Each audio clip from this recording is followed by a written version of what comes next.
All right, everybody, welcome to Math with Grace. For this video, we're going to be working through Pre-Algebra, Book 806, Lessons 1 through 4. Lesson 1 starts on page 2, and it's titled Markup and Selling Price. And it basically says the difference between the purchase price, and when they're talking about purchase price here, they're talking about the price that a store pays for something. Okay, and the store's selling price, so the difference between those two, is called the markup. So the store is going to purchase an item from the maker, the manufacturer, all right? They pay a certain price. Then they mark it up to sell it to you and me so that they make money, right? That's how they make money. They mark up the price. So let's read about it, okay? Wagner's Fabrics purchased gingham fabric from one supplier for $2.50 a yard. All right. Colleen marked it up 25% per yard. The customer will pay $3.13 per yard for the gingham fabric. So here's what the store paid, $2.50. Here's what the customer, you and I, will pay when we go to buy fabric, $3.13 per yard. So what is the markup? The markup was 25%, or in this case, here we go, 63 cents. Now, remember, when we're working with percentages, we have to change this over to a decimal to be able to use this in an equation. And so here's our 25%. How do we write 25% as a decimal? That's right, we write it as 0.25. So we take 0.25 times the cost for the store, and that gives us our markup. Our markup is 63 cents. We add that back to our $2.50, and we get our new cost that's going to, it's our markup cost for the customer. This is our selling price, okay? That's what they've labeled it here. So we have the cost that the store pays, the markup, and the selling price. All right, let's take a look at some of these problems. All right, so for lesson 1, page 2, we're going to take a look at problem number 1. And 1A is done for us, so I'm not going to bother with that one, but let's look at B. What they want us to do is mark up these costs by 15%. That's the markup they want to put on their product before they sell it to their customer. So for part B, it tells us that it's 60% polyester. Now, that information is useless, okay? We don't need that information. They're including it, but don't get confused. They're just trying to throw another number in there to make sure you understand what you're doing. But the length or the width and type of fabric this is has no meaning. All right, all we need to know is what did they pay, or what was their cost per yard, and what is the markup. Okay, so we've got a 15% markup. How do we write that in decimal form so that we can use it in an equation? Okay, remember, we want to move our decimal 2 places to the left. So our number to use in this equation is 0.15. We've done a lot of percents to decimals, decimals to percents, so we should be able to do this no problem, right? So we have 0.15 times our $5. Okay, and putting that into our calculator, what does that give us? Well, it gives us 0.75, and at this point, we're talking about dollars, okay? So the next step is to take our $0.75 and add our $5 back to it, right? Add it back to the cost, and so we end up with $5.75, okay? That is our selling price. Now, here's what I want you to look at. If you've noticed on page 2, there's a little gray box with a light bulb, which tells us if the question isn't asking for this number, we can kind of skip this step. And here's how, okay? What we're trying to find is the original price, which was $5, right? The original cost, plus this percentage, right? Well, we can do that in a much easier, in one step. And how we do that is we take our $5, and instead of multiplying it by 15% as 0.15, if you multiply it by 1.15, so if we put a 1 to the left of the decimal, meaning a whole number, right? This is 115%, all right? That will automatically give us this plus this, okay? Because we're taking the 100% is the $5, and then the 15%, which is the 75 cents. So if you put that into your calculator, you'll get $5.75, okay? So if they're only asking for what will the markup price be, we should do it this way because it'll just save us a step. Now, if they want to know how much they're going to mark it up, how much the markup will be, that's this step, okay? So let's take a look at part C. Again, this 36-inch cotton wool blend is useless information. Here is what we need, and they're asking us what's the markup? How much, what's the sale price going to be with a 15% markup? So let's take our $7.29 and multiply that this time by our $1, or not 115%, not a dollar, 115%, all right? That's gonna give us, you put that into your calculator, and you'll get $8.38, okay? This is the sales price. That's what they're going to sell this fabric for. All right. Because we used the 115%, we got our original price and the markup. All right. Let's take a look at D. All right. So for part D, they want to know how much are we marking up this 45-inch cotton poly blend. All right. Well, the original cost is $4.98. So we get $4.98. We're going to multiply that by 115%. So we can do it in one step. And when we put that into our calculator, we get $5.73. That is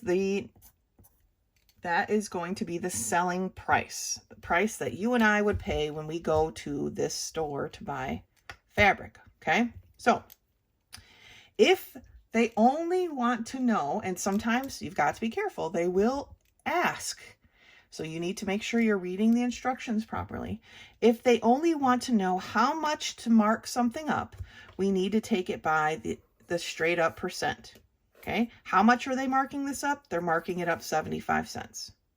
If all they want to know is the selling price, then you can multiply that by 115%, or if they're asking for a 25% markup, 125%, just put the 1 in front of your decimal, basically. Put the 1 to the left of your decimal and multiply it there, because that will give you directly in one step the selling price. Okay? Great job. Lesson 2 starts on page 6, and again, we're going to be using our compass today. All right, and it is about constructing a triangle with 2 given sides and a given angle. Remember last time we had 3 sides and we had to put our triangle together. Well, now we only have 2 sides, but we also have an angle. All right, so that angle changes things up a little bit, but nothing we can't handle. So just like with the last construction, the first thing we want to do is draw our work line, okay? That's the first thing we want to do, and we want to make sure our work line is slightly larger than the longest line that we are going to be drawing. Now again, they didn't put a dot, but you know how I like to. So then what they did was they measured their longest line, and they marked it on their work line, just like before, okay? They marked it on their work line with the little swoosh. And you could put a dot there as well, because that's another vertices of your triangle, okay? Then here's where it changes slightly. We're going to go see if I can get this all on one shot here. Okay. Here is their angle.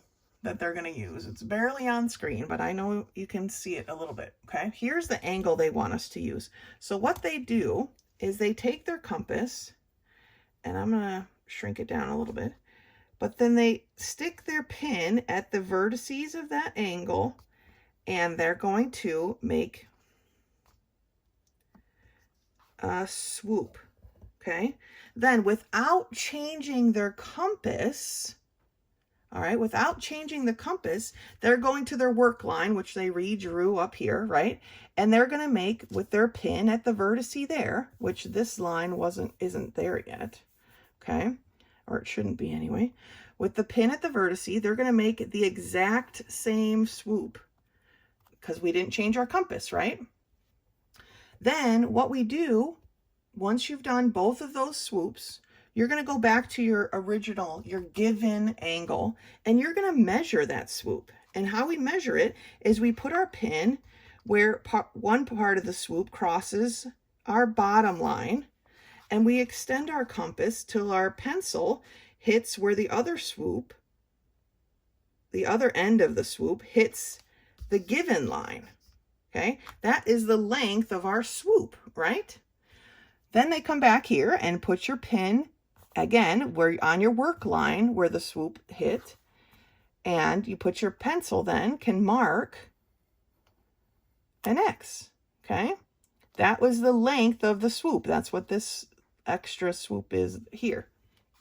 All right, then you could connect those dots, forming another work line.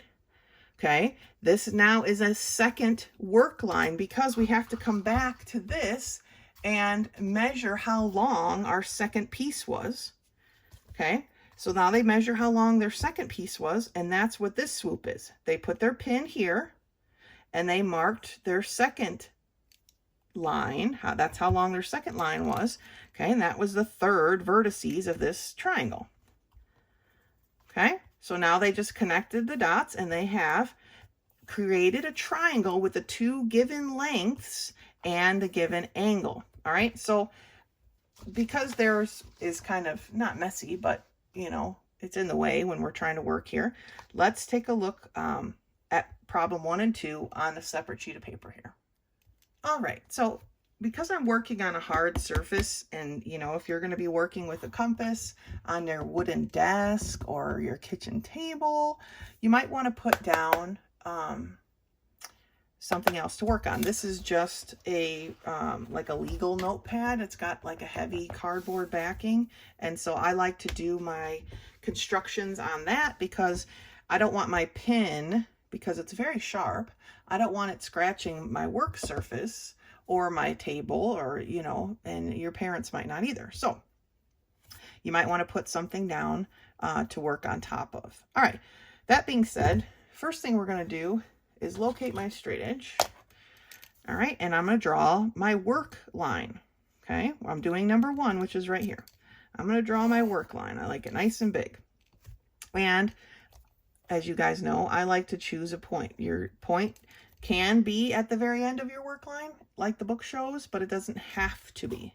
All right, now here, my longest line looks like it's segment AB. So we can label this A, and let's see where B needs to go.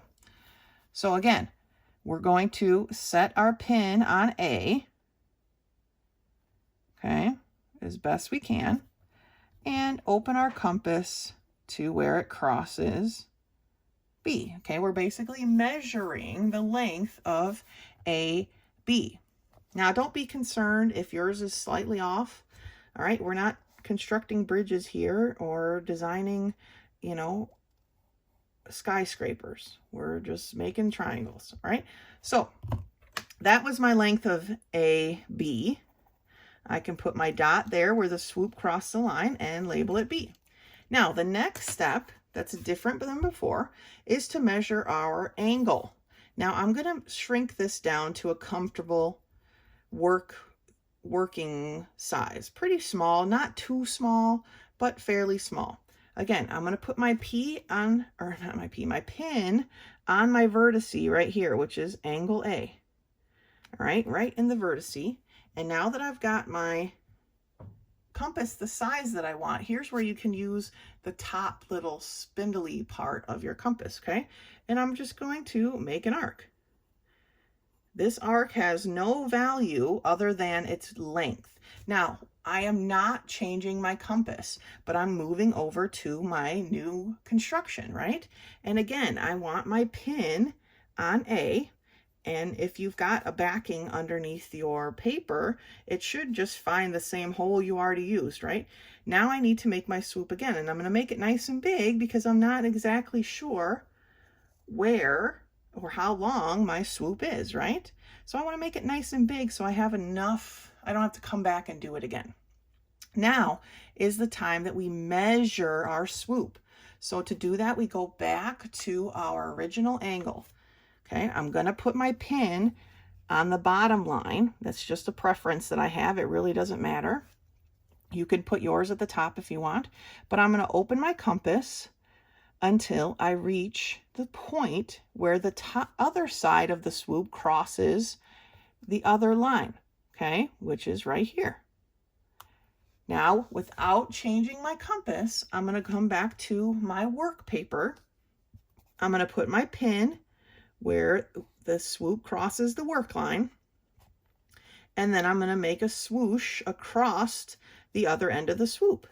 Okay, now I know that this point right here is where my other side needs to be. So I need a work line there to draw my other side. So I'm going to start at A, which is the vertices, and I'm going to line up my straight edge, and I'm going to draw another work line. Okay, it's just a work line. I missed my dot a little bit, but you know what? Like I said, we're not constructing skyscrapers or anything here. It's all right. So the final step is to measure our other side, the other given side. So I'm going to put my pin on my A, and I'm going to stretch out my compass till I reach my C, which is right about here. Okay, that's how long my next side is. So again, see how they've labeled them? A. I'm always putting my pin at A, which is why I labeled mine A. Okay, and now we'll make our swoop across the top. Is that on the paper? I don't know. Okay, our swoop across the top here. And then we have our point C. So we can put a dot here and label it C. Now we just need to connect our B and our C. And there's our triangle.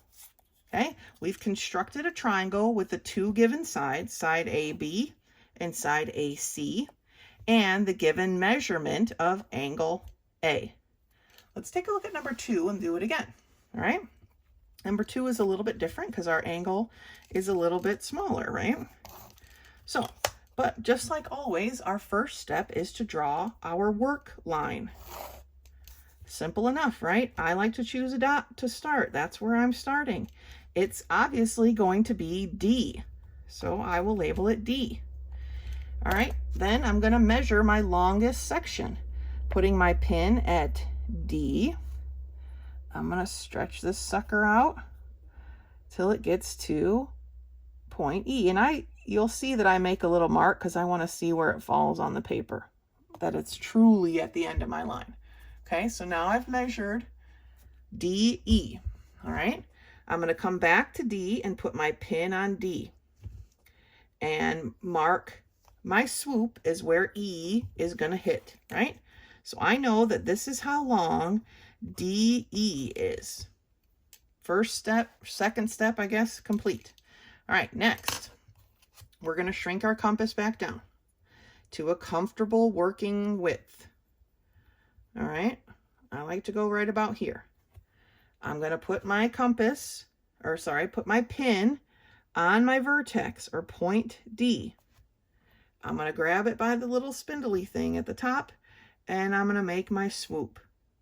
Okay, now here I don't have to make my swoop big because I can see how big the angle is, but without changing my compass and moving over to my work paper, putting my pin at D, I don't know exactly where this is going to fall, so I like to make my swoop bigger. Okay, so now I have a nice big swoop to work with. Okay, once that's done, we transferred, without changing our compass, this swoop to this swoop. Now we've got the exact same length of swoop, right? It's the same distance from D. It's equidistant from D. Now we need to measure our swoop. So to measure our swoop, we put our pin on the bottom where the swoop crosses the bottom line. And we put our compass, we shrink it or grow it. This time we have to shrink it to where the other end of the swoop crosses the other side of the angle, okay, which is right about here. That's the length of our swoop. Without changing the compass, we come back here and do the same thing. We're going to put our pin where the bottom part of the swoop crossed the bottom line, and then we're going to mark the other side of the swoop because that's the length, that's only length of swoop that we need, right? We don't need a lot like more we did up on number 1. I like to put a dot there. You don't have to. X marks the spot sort of thing. And we're going to draw a second work line from D through that point, right? That's our second work line. Well, how long should that work line be? Well, it should be the length of DF, right? So putting our pin on D again, I'm going to grow this a little bit real quick. Putting our pin on D, which is here, we're going to extend our compass until it reaches F, which is right about here. Okay, that's the length of DF. So without changing the compass, because we want that length, right, we're going to come over here, put our pin on D, and a swoop across our upper work line. That's how long DF is. So now I can put a point here and label it F. The final step is just to connect our 2 outer points with the third side of our triangle, okay, which is FE. That's the side they didn't give us this time.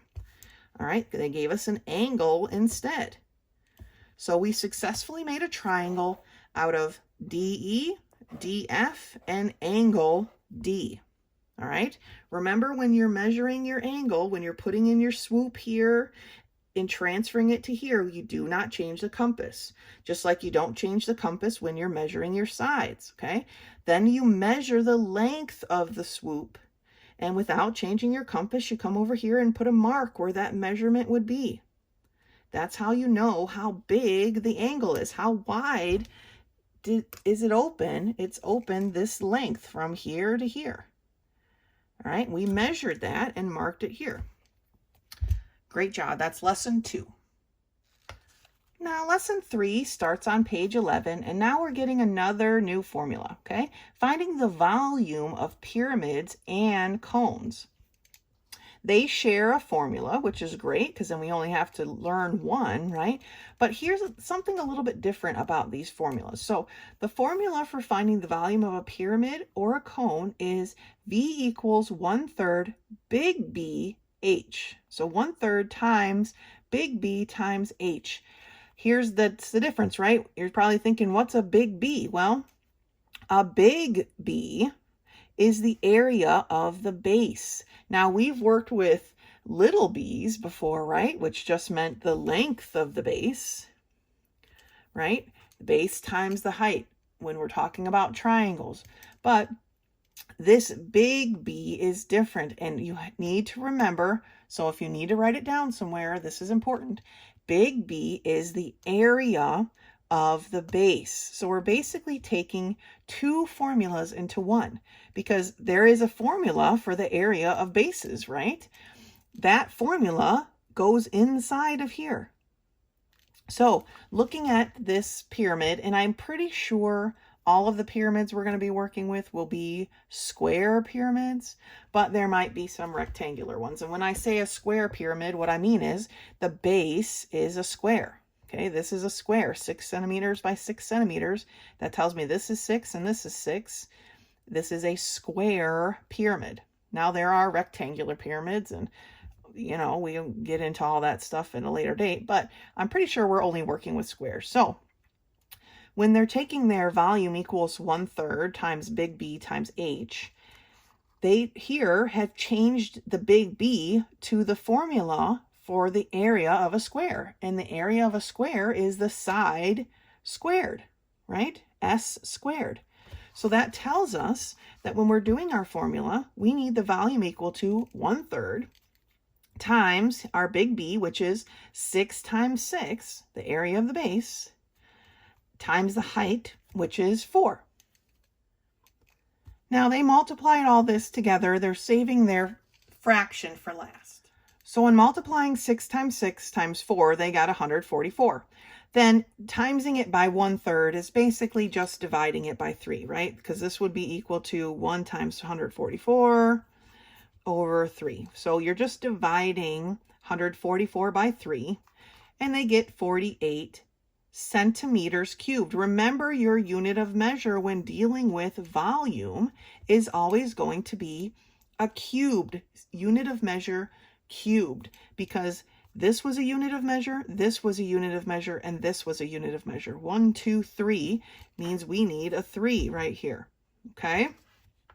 It's like that for all volumes. Now, looking at a cone, okay, our base is a circle. So here's the formula. The volume equals 1/3 times big B times H, right?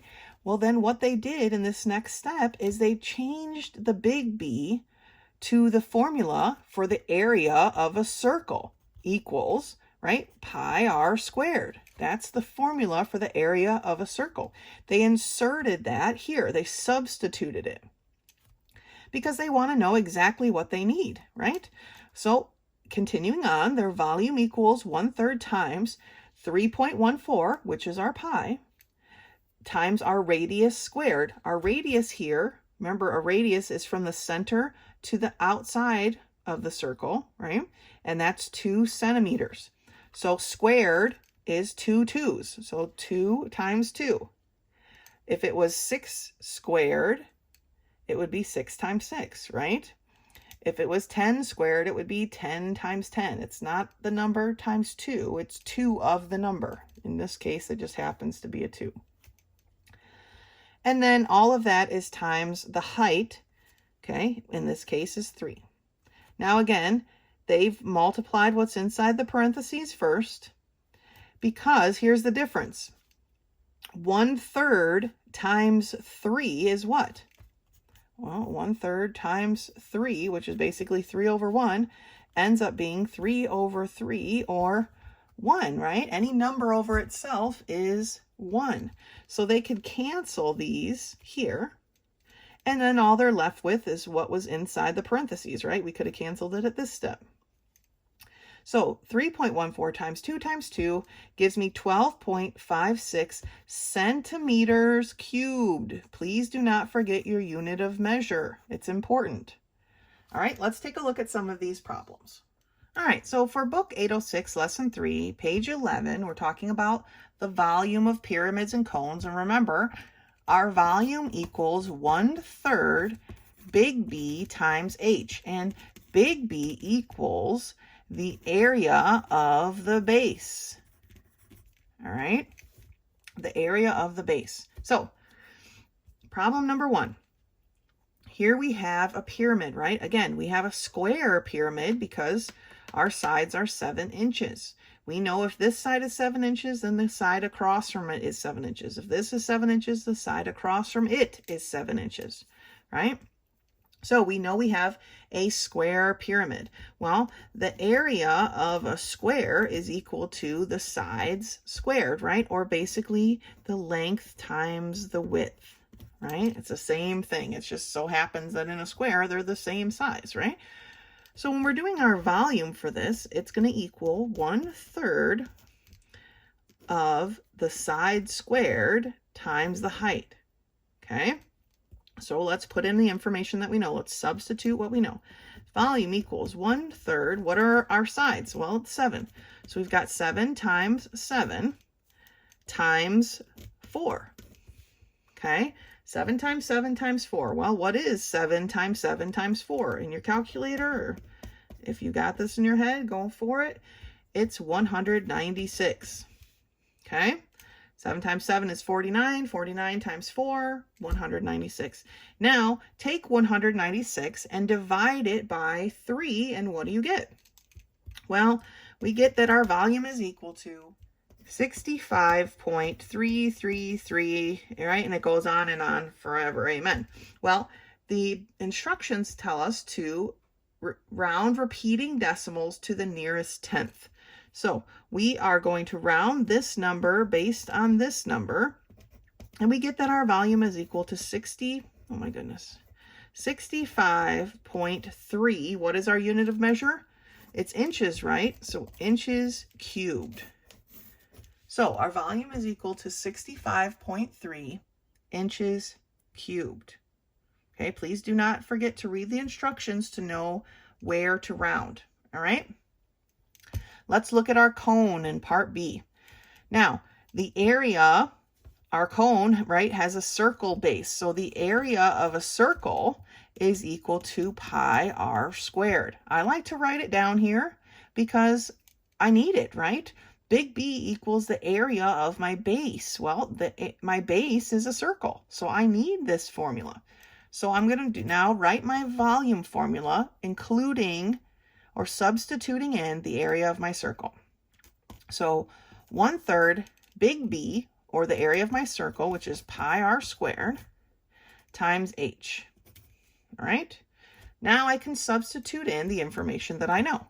My volume is going to be 1/3 of pi, which is 3.14, times my radius squared. My radius is 3 centimeters, so 3 times 3, right? Times my height, which is 20 centimeters. Now, something to pay attention to when you're working with cones is the 3. Remember, when we're multiplying things, it does not matter what order we multiply something. So if we can factor something out, we need to do it right away. And I've got a 3 or a 1/3 here. So if I can find a 3, an even 3, not a pi 3, but an even 3, if I can find a 3 in here, then I can cancel out my 1/3 and I don't need to worry about that step. So I do, right? I've got 2 3s. So I'm going to cancel my 1/3 with one of my 3s. All right, it does not interfere with the multiplication because when we're multiplying, it does not matter what order you multiply things. So now I can just continue in my calculator with 3.14 times 3 times 20. And what does that give us? Well, it gives us 188.4, right? An even decimal this time to the 10th power, which is what they want. So 188.4 what? Well, centimeters cubed. So the volume for this cone is 188.4 centimeters cubed.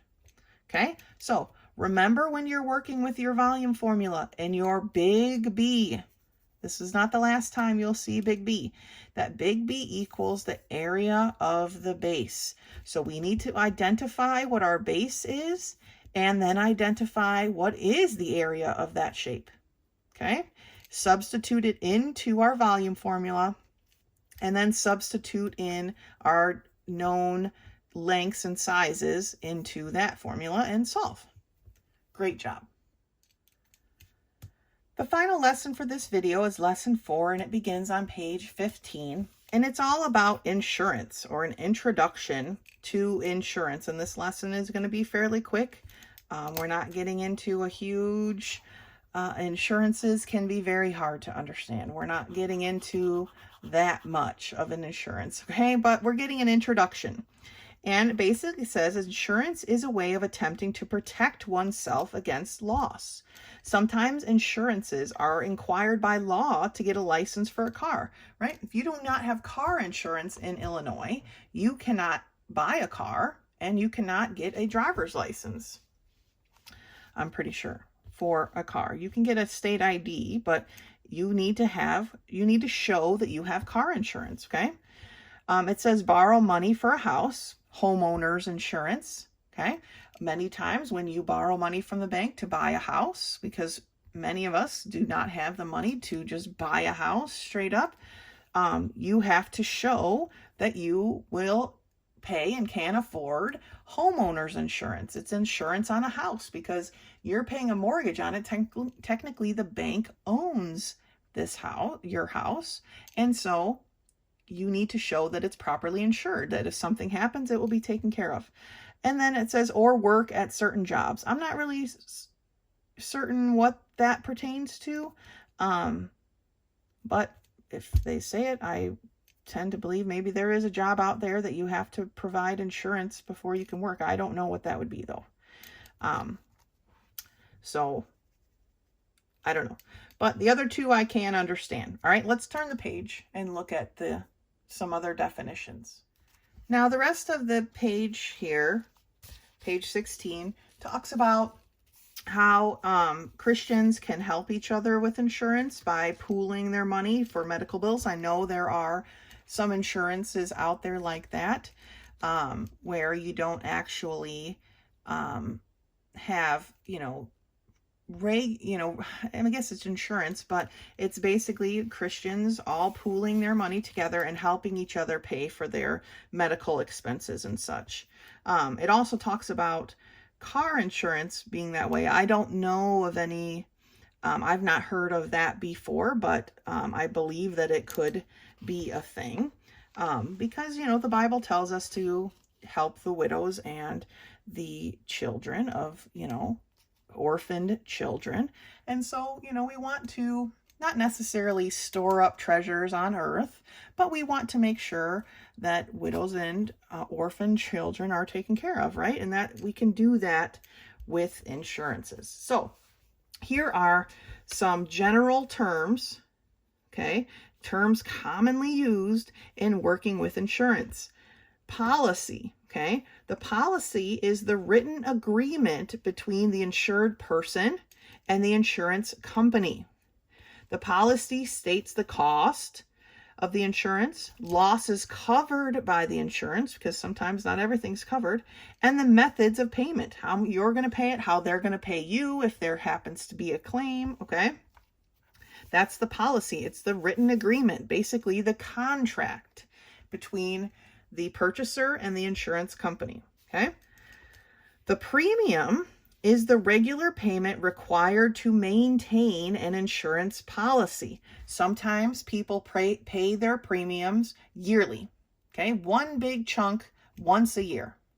Sometimes people pay their premiums quarterly, which means they pay a section of it, a part of the full premium, and they pay it every 3 months, right? Quarterly means that you take something and you divide it into 4 groups.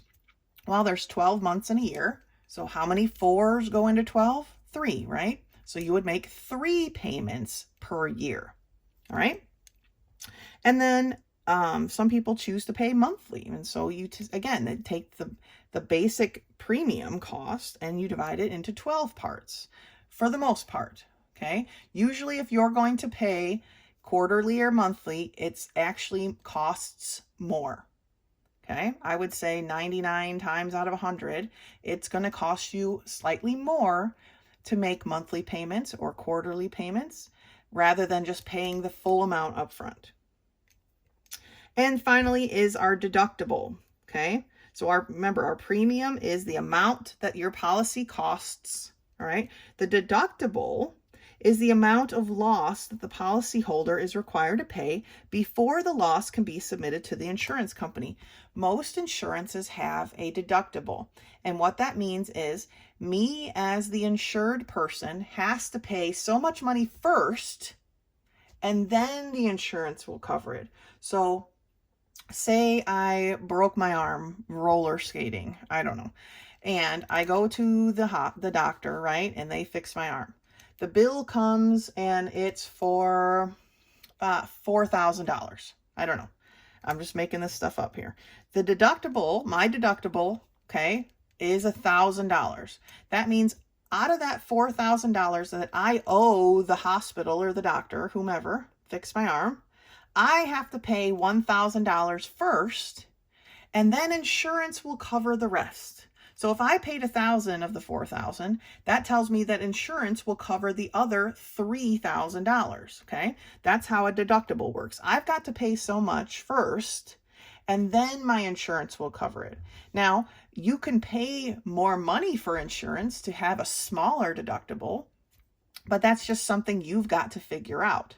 when you have insurance. We're not getting that far into depth here, but say you get in a car accident and the cost to fix your car is thousands of dollars, right? Well, my deductible is $500. So I have to pay $500 first, and then the insurance company will cover the rest. All right. Let's take a look at some of these problems and see how they're laid out. All right, problems 1, 2, and 3 are simply a review of the vocabulary. They want you to match the terms with the definitions. So I like to read my terms and then go one definition at a time. You do these however you're comfortable. So we've got our policy, our premium, and our deductible. We just read what they were, and they're literally written right here. So this should be a piece of cake. So A is the amount insured person pays before insurance pays for a loss. So we just talked about that, right, as being our deductible. It's the amount that I have to pay first if I get in a car accident or I break my arm, before the insurance will pay for the rest. So this is my deductible, okay? Part B reads, agreement between a person and the insurance company. Well, the agreement or the contract is called the policy, right? And then C is the regular payment to an insurance company. Now, obviously, we only have one option left, right? The amount that we pay for our insurance is called the premium. All right, let's take a look at number 4 here. Number 4 reads, to satisfy the law but offer reasonable rates for car insurance, the Wagner's Church has its own coverage for the vehicles of its members. Awesome church. Frida can pay a yearly premium. So remember, premium is the cost of the insurance, and when it says yearly, that's the one time. She's going to pay $120 once a year for this coverage.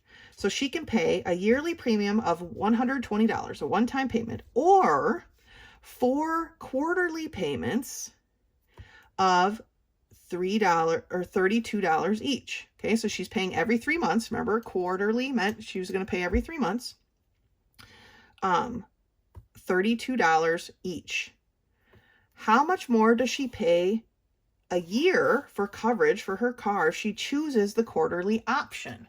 Well, to figure that out, first of all, we need to know how much is she paying if she uses the quarterly option. Well, she's paying $32, right? But she's paying that every 3 months or 4 times a year. So if we times this by 4, we'll find out how much she's actually paying each year. And 32 times 4 is $128. Okay, so if she chooses the quarterly option, she's going to end up paying $128. Well, how much more is that than if she just paid it one time, if she paid the whole thing at once? Well, the difference between $128 and $120, right, is $8. Now, these numbers are pretty small. I mean, most people probably pay $120 a month for car insurance at least, okay? Depending on how many cars you have. These are pretty low payments. But what we need to realize is that, like I said, 99 times out of 100, paying straight up all of it one time a year is going to save you money. Now here it's only $8. It's not really that big of a deal, but it's still $8, right? We want to be good stewards of our money. But at the same time, maybe Frida doesn't have an extra $120 right now that she can fork off, okay? That she can give it all away and pay that whole bill once. And so she might need to choose the quarterly payments because she can get $32 saved up every 3 months, all right? So it's not, we're not going to look down on somebody because they have to make quarterly payments. Sometimes we're all living in different parts, right? In different situations. When you can pay one payment yearly, that's going to save you money over paying quarterly payments or even monthly payments. They're always going to be more, okay? Always. Maybe there's, like I said, that one time out of 100 that it's not, but it's always going to be more. All right, so that's our introduction to insurance. And that's it for our video today. If questions come up, please send me a text or meet me in my office hours. Otherwise, until next time.